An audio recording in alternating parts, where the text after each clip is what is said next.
오늘 주시는 말씀은 시편 86편 1절부터 17절까지의 말씀입니다.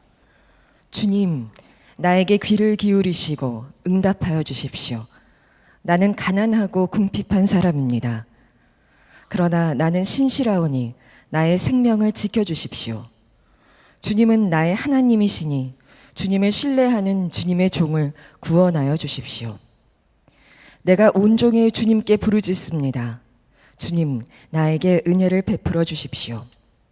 주님, 내가 진심으로 주님을 우러러 봅니다. 주님의 종의 마음을 기쁨으로 가득 채워 주십시오. 주님은 선하시며 기꺼이 용서하시는 분. 누구든지 주님께 부르짖는 사람에게는 사랑을 한없이 베푸시는 분이십니다. 주님, 나의 기도에 귀를 기울이시고 나의 애원하는 소리를 들어주십시오. 주님은 나에게 응답해 주실 분이시기에 제가 고난을 당할 때마다 주님께 부르짖습니다. 주님, 신들 가운데 주님과 같은 신이 어디에 또 있습니까? 주님이 하신 일을 어느 신이 하겠습니까? 주님께서 지으신 문 나라가 모두 와서 주님께 경배하며 주님의 이름에 영광을 돌립니다. 주님은 위대하셔서 놀라운 일을 하시니 주님만이 홀로 하나님이십니다. 주님의 길을 가르쳐 주십시오. 내가 진심으로 따르겠습니다. 내가 마음을 모아 주님의 이름을 경외하겠습니다. 주 하나님, 내 마음을 다하여 주님께 감사드리며 영원토록 주님의 이름에 영광을 돌리렵니다. 나에게 베푸시는 주님의 사랑이 크시니 수월의 깊은 곳에서 주님께서 내 목숨을 건져내셨습니다. 하나님, 오만한 자들이 나를 치려고 일어나며 난폭한 무리가 나의 목숨을 노립니다. 그들은 주님을 안중에도 두지 않습니다. 그러나 주님은 자비롭고 은혜로우신 하나님이시요 노하기를 더디하시며 사랑과 진실이 그지없으신 분이십니다. 내게로 얼굴을 돌려주시고 내게 은혜를 베풀어 주십시오. 주님의 종에게 힘을 주시고 주님께서 거느리신 여종의 아들에게 구원을 베풀어 주십시오. 은총을 베풀어 주실 징표를 보여주십시오. 나를 미워하는 자들이 보고 부끄러워할 것입니다. 주님께서 친히 나를 돕고 위로하셨습니다. 우리가 예수를 믿고 신앙생활하는 가장 중요한 요체는 기도입니다. 기도에 눈이 뜨이고 나면 예수 믿고 신앙생활하는 게 기쁩니다. 전혀 어렵지 않습니다. 그리고 늘 감동이 넘치게 됩니다. 이 시편 86편도 기도입니다. 다윗이 큰 어려움에 빠져서 하나님께 구원해 달라고 하나님께 드렸던 기도입니다. 1절에 보면 주님, 나에게 귀를 기울이시고 응답하여 주십시오. 여러분들이 어려운 일을 만나서 하나님께 기도하고 응답 받으셨던 그런 경험이 있으십니까? 아마 굉장히 많으실 겁니다. 기도 응답 받았던 어떤 체험과 간증을 하시라고 그러면 아마 많은 분들이 나와서 기도 응답 간증하실 겁니다. 그런데 참 불편한 진실이 기도 응답 받은 간증보다 기도 응답 받지 못했던 안타까운 사정이 훨씬 많다는 것입니다. 여러분 중에 기도는 했는데 응답 받지 못했던 분 한번 일어나서 나와서 사정 이야기 한번 해보라 그러면 아마 줄을 설 겁니다. 기도 응답 받은 것과 비교가 안 되는 수가 아마 나와서 기도 응답 받지 못했던 안타까운 이야기를 할 겁니다. 바로 여기에 우리의 기도의 좌절이 있습니다. 하나님은 진짜 기도하면 다 응답해 주시나? 아니라는 겁니다. 많은 성도들이 실제로 자기 경험상 기도했는데도 응답받지 못했던 일이 훨씬 많습니다. 이 시편 86편도 기도 응답받지 못한 상태에서 쓰여진 시입니다. 1절에 보면 나는 가난하고 궁핍한 사람입니다. 3절에 보면 내가 온종일 주님께 부르짖습니다. 6절에 보면 주님, 나의 애원하는 소리를 들어주십시오. 지금 다윗이 하나님으로부터 자기가 기도한 것에 해결을 받지 못하고 있습니다. 이러한 일에 이제 빠지면 많은 성도들의 믿음이 무너집니다. 하나님은 살아계신 것 같지 않아. 하나님은 내 기도는 안 들어주시는 것 같아. 하나님이 진짜 사랑의 하나님 맞아? 믿음의 감격과 구원의 기쁨 다 무너져 버리고 맙니다. 그런데 다윗은 달랐습니다. 시편 86편에 보면 분명히 지금 다윗도 하나님으로부터 응답받지 못한 상태에 있음에도 불구하고 다윗은 여전히 하나님을 찬양하고 감사하고 믿음을 고백합니다. 그리고 하나님과의 어떤 친밀함이 이 시편 86편에 여전히 드러나 있습니다. 저는 그게 너무 부러웠습니다. 시편 86편을 묵상하면서 여러 번 눈물이 났었습니다. 너무 아름다웠기 때문에 다윗의 그 믿음과 다윗의 고백이 너무 마음에 깊이 제 마음을 울렸습니다. 그래서 저는 오늘 여러분과 함께 시편 86편으로 우리의 기도 생활을 점검해 보고 또 해답을 얻었으면 하는 것입니다. 이 시편 86편에 다윗은 자신의 기도를 하나님이 귀를 기울여 들으신다고 이런 표현을 했습니다. 1절에 보면 주님 나에게 귀를 기울이시고 응답하여 주십시오. 하나님이 몸을 뒤로 이렇게 제끼시고 그리고는 이렇게 아래로 내려보시면서 너가 무슨 사정이 있느냐 한번 말해봐라. 하나님이 이렇게 하셔도 사실 감사할 일이죠. 하나님이 우리 사정을 들어주신다기만 해도. 그런데 다윗은 하나님을 그렇게 전혀 생각하지 않았습니다. 자기가 하나님께 기도하면 하나님이 귀를 기울여 들어주신다. 다윗은 참 놀라운 사람입니다. 하나님이 자기에게 얼마나 친밀하시고 가까이 사랑하시는지 다윗은 그대로 믿었습니다. 2절에 보면 주님은 나의 하나님이시니, 우리도 내 친구라는 표현을 쓰지요. 우리 엄마, 우리 아빠, 우리 교회, 우리 교인 이런 표현을 씁니다. 친밀한 표현이죠. 하나님은 나의 하나님이라고 다윗은 그렇게 고백했어요. 다윗에게 있어서의 하나님은 여전히 너무나 좋으신 하나님이고 그리고 친밀하신 분이십니다. 4절에 주님 내가 전심으로 주님을 우러러봅니다. 우리가 24시간 예수님을 바라보자고 그렇게 권해드리는데 다윗은 정말 그렇게 한 사람입니다. 하나님이 주시는 그 어떤 것이 아니고 하나님 그분을 다윗은 우러러보고 그렇게 하나님께 기도하고 있습니다. 우리가 오늘 다윗의 기도를 정말 배웠으면 좋겠습니다.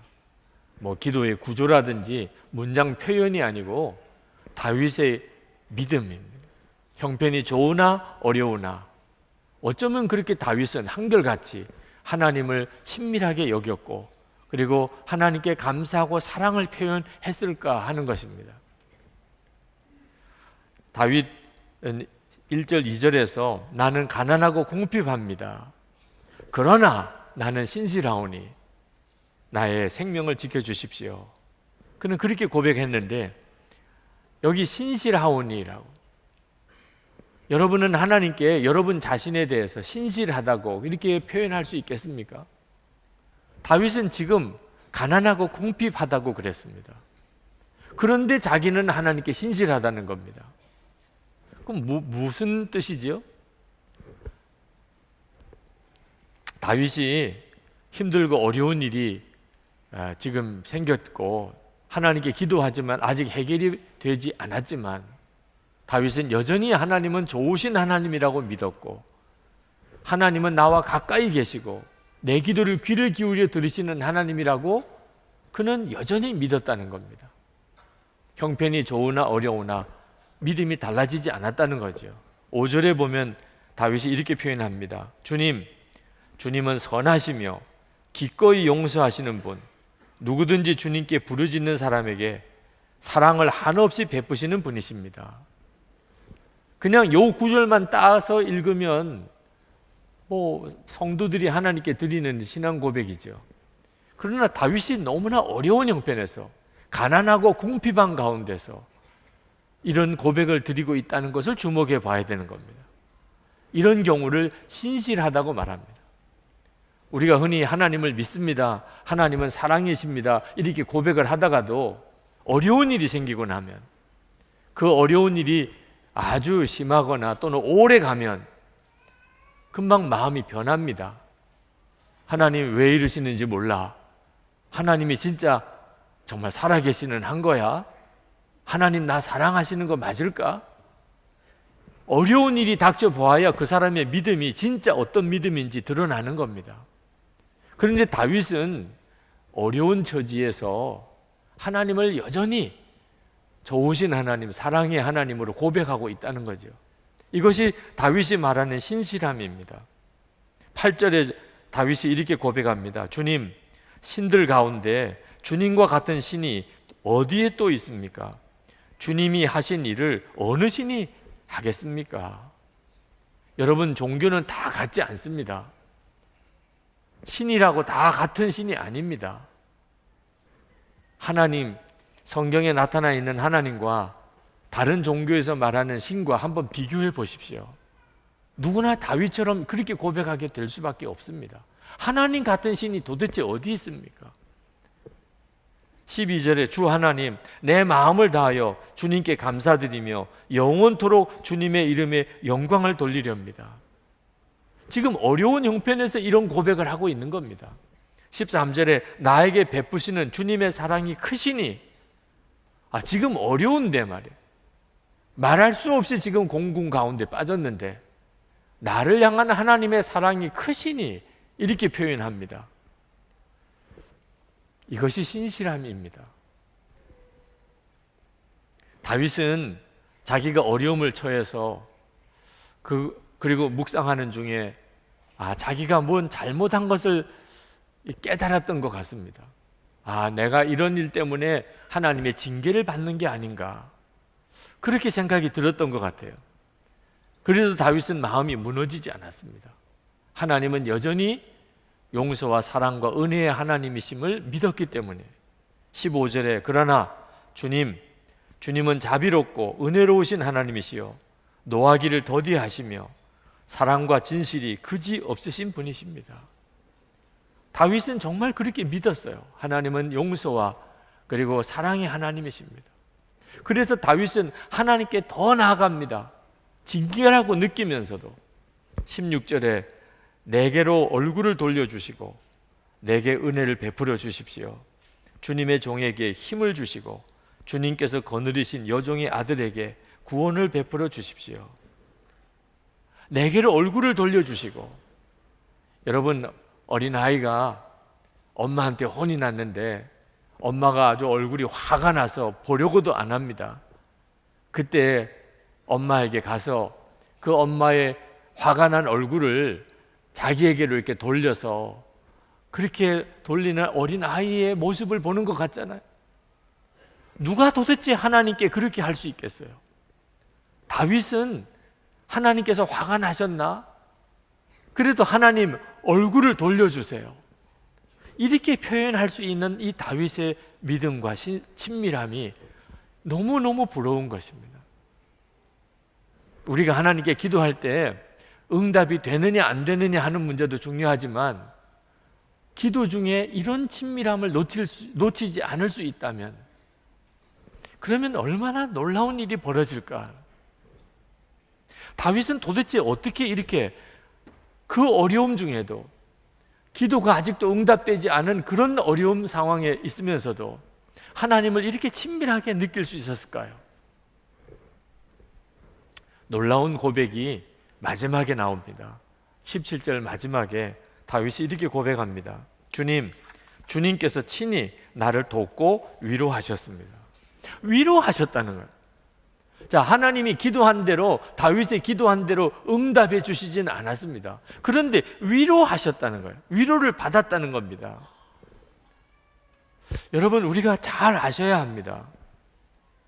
다윗이 어째서 이렇게 그 어려움 중에도 하나님께 구원해 달라고 그렇게 하나님께 매달리는 그 상황 속에서도 하나님은 사랑의 하나님이시고 하나님은 은혜의 하나님이시고 하나님은 그렇게 친밀하신 분이라고 믿을 수 있었을까요? 위로를 받았기 때문입니다. 하나님의 위로가 계속 다윗에게 왔기 때문입니다. 때때로 하나님은 우리에게 진짜 이해가 안 되시는 분처럼 느껴질 수 있습니다. 어떻게 악한 자는 그대로 내버려 두시는, 하나님의 자녀들은 어떻게 이렇게 어려움을 당하게 그냥 하나님이 보고만 계신가요? 그렇게 기도했는데 하나님이 왜 그렇게 해결해 주시지 않으시나요? 기도를 응답 받았냐 못 받았냐 이런 기준으로만 따지면 우리 믿음은 다 시험에 들고 무너지고 맙니다. 그때 우리가 주목해 보아야 될 것은 하나님께서 반드시 위로는 주신다는 거예요. 여러분들도 여러분의 자녀들이 해달라는 대로 다 해줍니까? 못 해줄 수도 있는 거고 안 할 수도 있는 거죠. 그러나 여러분이 여러분의 자녀들이 여러분에게 해달라고 하는 것을 다 안 해줄지라도, 못 해줄 수 있을 때라도 위로는 주잖아요. 달래는 주잖아요. 함께 하잖아요. 바로 다윗이 그 이야기를 하고 있는 겁니다. 하나님이 내 기도에 아직은 응답 안 하셨지만 하나님이 내게 위로를 주셨다는 거예요. 우리 모두에게 허락하신 것입니다. 내가 그동안 기도 응답 받지 못한 건 많았는데 위로를 주셨나? 나 위로 받은 것도 잘 모르겠는데. 여러분, 하나님이 우리에게 주시는 위로 중에 가장 큰 위로, 그게 뭔지 아십니까? 함께 계셔 주시는 것. 우리와 함께 계셔 주시는 것. 요셉이 노예로 팔려갔을 때 요셉은 얼마나 집으로 보내달라고 하나님께 기도했겠습니까? 하나님 들어주시지 않았습니다. 왜? 요셉을 지금 애굽으로 오게 한 분이 하나님이시니까. 요셉으로는 이해할 수 없지만, 그 당시로는 요셉으로는 도무지 하나님의 뜻을 분별할 수 없는 일이지만 하나님이 지금 돌려보내줄 수가 없는 거예요. 그러나 하나님은 요셉을 위로하셨어요. 그래서 낙심하지 않고 좌절하지 않고 열심히, 종으로라도 열심히 살도록, 죄수로라도 낙심하지 않고 최선을 다해서 살도록 하나님이 힘을 주셨어요. 무슨 힘을 주셨죠? 함께 하심이었습니다. 요셉도 알았고 보디발도 알았고 간수장도 알았습니다. 하나님이 함께 하는 사람이라는, 하나님이 함께 하시면 그러면 정말 엄청난 위로가 온 겁니다. 여러분도 여러분의 기도에 하나님이 다 응답해 주지 않는다 할지라도 하나님이 함께 하시는 것을 여러분이 알게 되면 그러면 얼마든지 이겨나갈 수 있습니다. 엘리야를 보세요. 엘리야는 갈멜산에서 850명 바알 제사장 아세라 제사장과 영적 싸움을 싸웠습니다. 대결을 벌였습니다. 제단에다 소를 잡아 올려놓고 하늘로부터 불을 내리게 하는 신이 참신이다.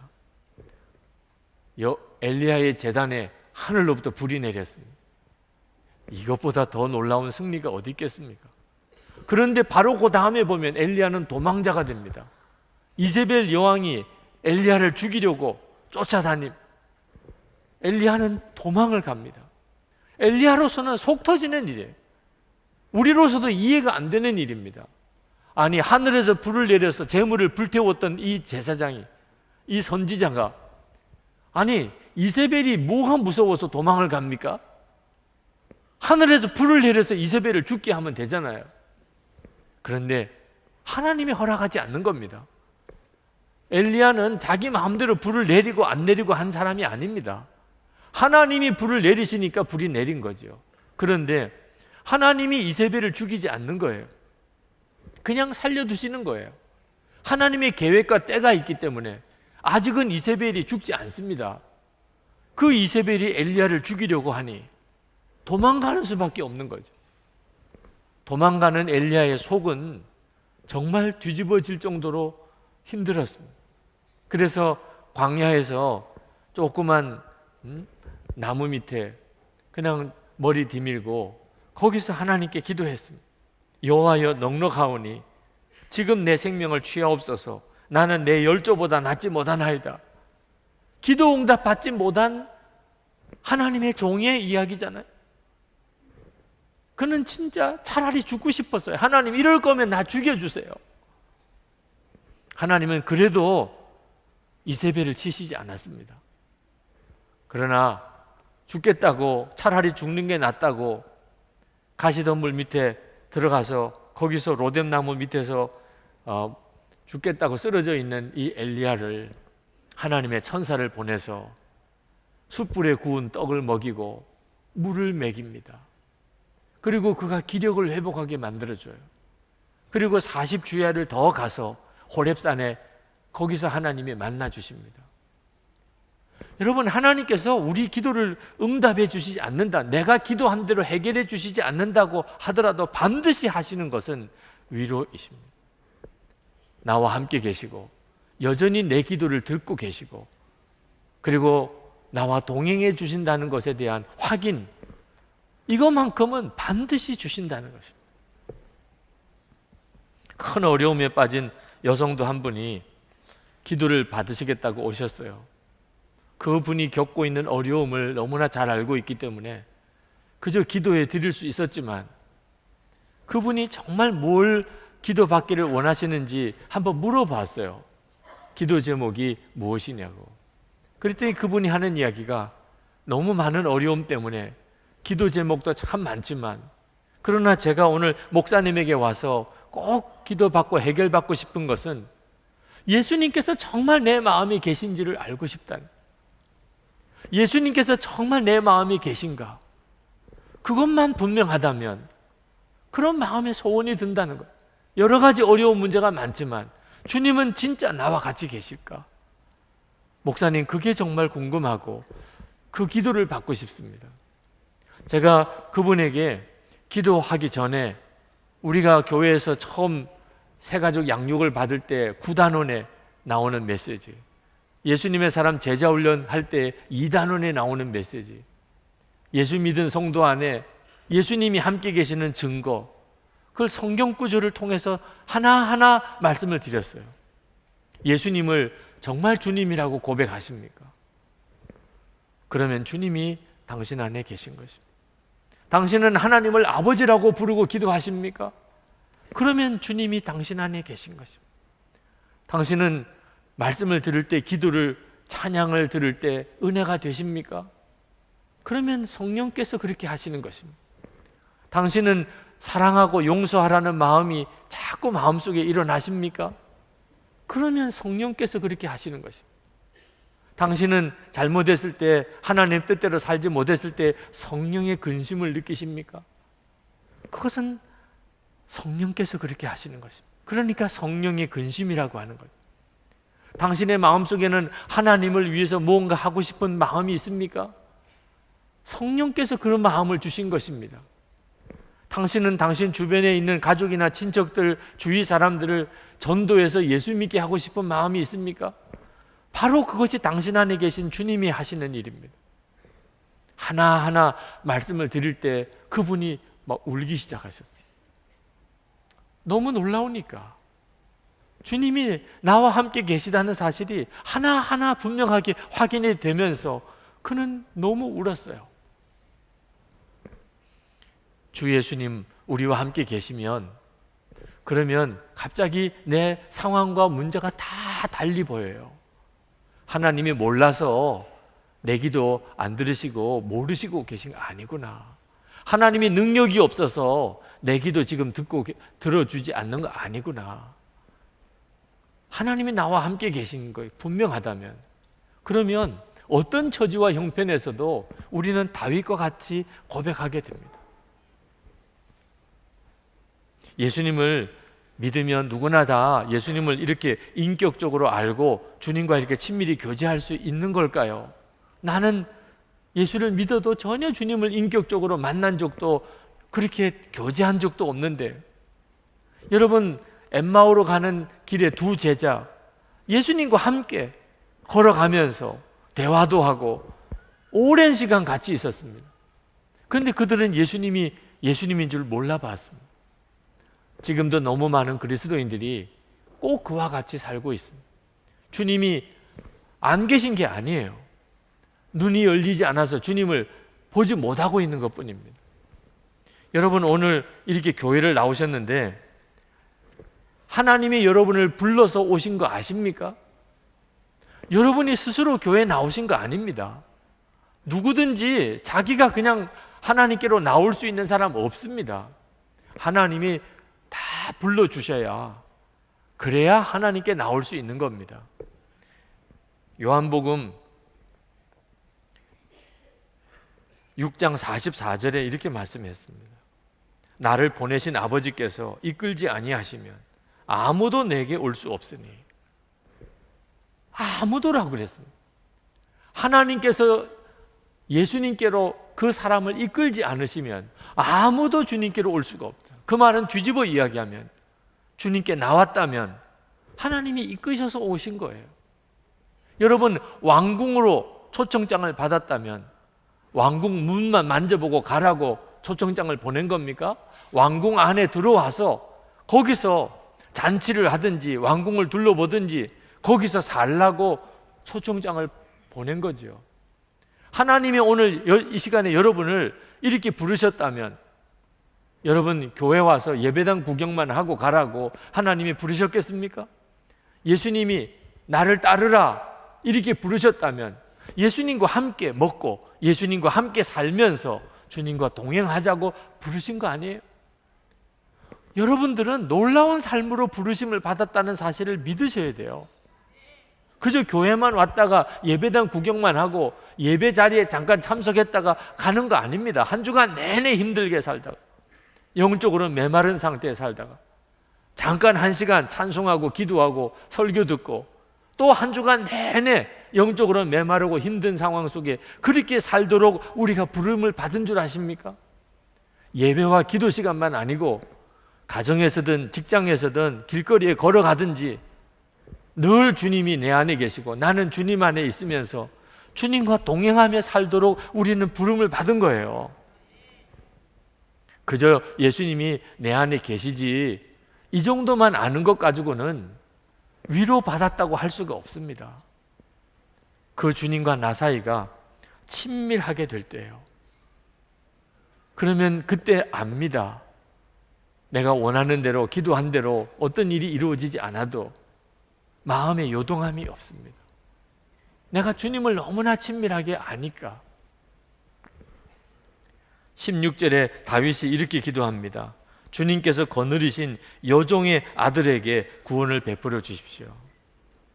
왜 다윗은 이런 표현을 썼을까요? 주님께서 거느리신 여종의 아들이라. 어릴 때부터 하나님의 집에서 살았다는 겁니다. 어릴 때부터 그는 하나님을 알고 있었다는 거예요. 하나님이 거느리신 여종의 아들이에요. 그는 모태에 있을 때부터, 어릴 때부터 그렇게 하나님의 집에서 살았기 때문에 하나님이 그에게는 너무나 친근하신 분이라는. 하나님과의 친밀함은 계속 주님과의 교제 속에서 이루어지는 겁니다. 그러므로 여러분, 이제는 예수님이 내 안에 계시냐 안 계시냐 하는 것 때문에 더 이상 고민하지 마세요. 하나님의 말씀 속에 여러분 안에 주님이 계신 증거가 너무 분명합니다. 이제는 그 주님과 함께 사는 거예요. 직장 생활도 함께 하고 가정 생활도 함께 하고 여러분의 모든 삶이 주님과 동행하는 삶을 시작하셔야 됩니다. 여러분이 그렇게 한번 살아보세요. 만약에 내가 언제 친밀하게 될까 주님과? 그러면 지금부터 시작해 보세요. 한 달 금방 갑니다. 1년 금방 갑니다. 지나고 보니까 얼마나 금방 지나갔습니까? 한 달쯤 주님과 온전히 주님을 바라보고 주님과 동행하고 살아보시면 여러분이 느끼세요.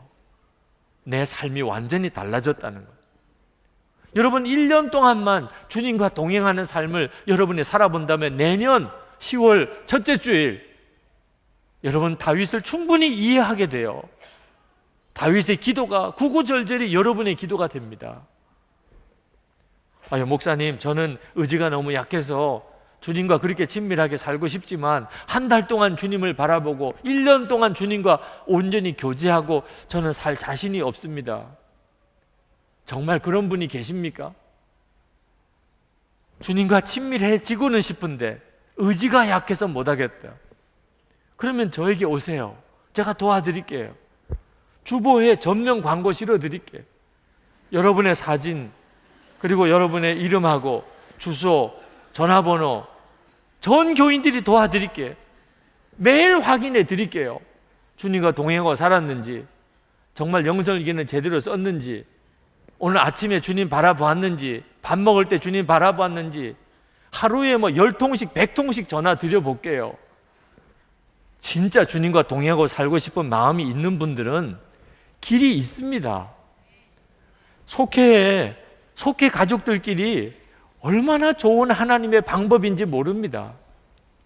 진짜 주님과 동행하고 싶은 마음이 있으시면 속해 안에 영성일기 나눈 방 만들어서 서로 끊임없이 격려해드리고 점검해드리고 그렇게 주님을 바라보고 살도록 한번 해보세요. 며칠 전에 어느 속해 가족들과 같이 식사 같이 했습니다.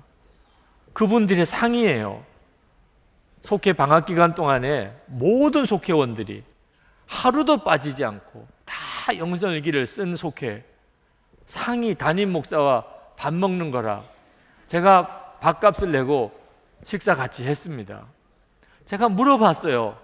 어떻게 이렇게 모든 속회원이 매일 하루도 빠짐없이 일기를 다 쓰실 수 있었느냐.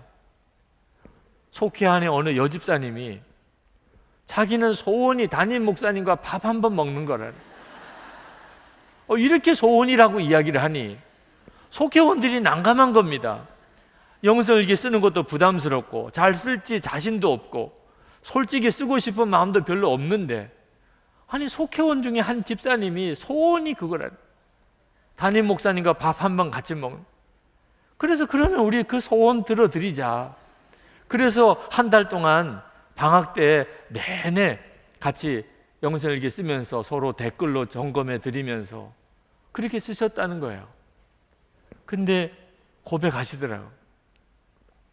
처음에는 그 여집사님 소원 들어드리려고 썼는데 목사님이 말씀하시는 주님과의 친밀함이 뭔지, 성도들 사이에 마음을 열고 사는 그 기쁨이 뭔지를 너무나 분명하게 알겠다는.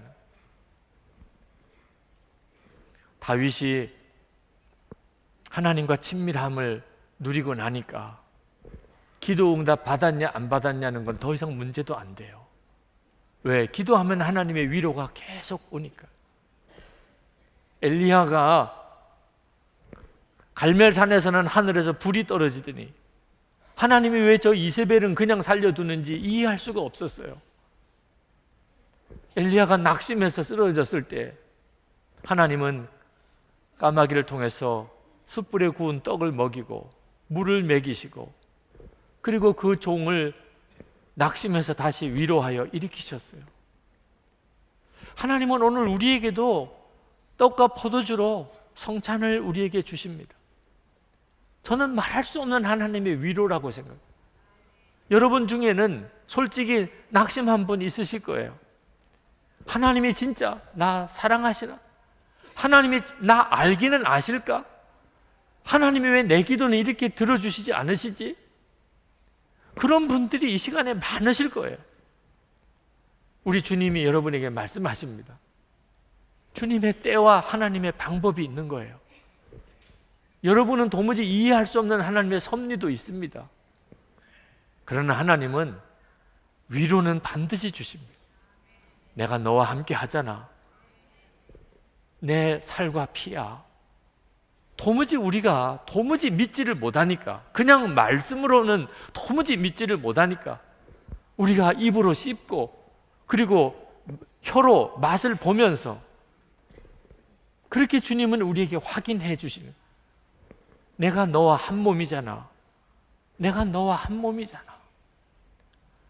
우리 주님이 나와 함께 계시는 것을 내가 알고 나면 그 다음에는 무슨 문제가 해결되고 안 해결되고 문제는 더 이상 내게 관심이 없어집니다.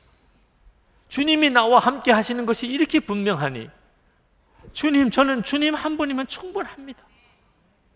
우리의 마음의 생각과 소원이 완전히 달라지고 막. 여러분, 다윗이 하나님 한 분이면 충분했습니다. 다윗은 위대한 왕이었지만 그는 위대한 왕이 되게 해달라고 기도한 적 없어요. 그렇지만 다윗은 위대한 왕이 됐습니다. 하나님 한 분이면 충분하니까. 다윗에게 있어서는 시험될 일도 많았고 실족할 일도 많았지만 다윗은 계속 하나님이 이끄시는 그 길을 갈 수 있었던 것이에요. 오늘 성찬을 받으시면서 여러분도 다윗과 같은 믿음을 갖게 되기를 축복합니다. 우리가 기도하고 이 성찬을 받겠습니다. 하나님, 위로를 주세요.